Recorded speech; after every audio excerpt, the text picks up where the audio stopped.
Alright mga paps, ang issue nito mga paps ay umandar may check engine. Isang matagal sa kadalawang mabilis siya mga paps. Nagbiblink yan. Kaya ang ginawa ko, binaklas ko muna yung battery mga paps. Kinalas ko pati yung upuan. Lahat ng bearing sa gitna, pati sa gilid mga paps. Kinalas ko para makita kung saan yung may sira mga paps. Ayaw umandar mga paps, redondo lang. Tapos may check engine. Una ko kinalas, tanggal ko muna yung sa battery. Tapos nung matanggal ko na sa mga bearings yung mga paps, nakita ko na sa ilalim may putol pala. Itong sira niya mga paps, kinat-ngat ng daga.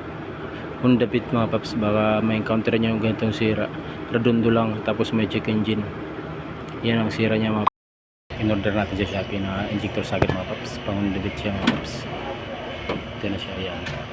Tapos ito kinabitan natin sa injector paps, mga paps. So, ito na siya. Dalawa pala yung kinat-ngat dyan ng mga paps. Ito saka yung sa may injector. Yan sa throttle position yung mga paps.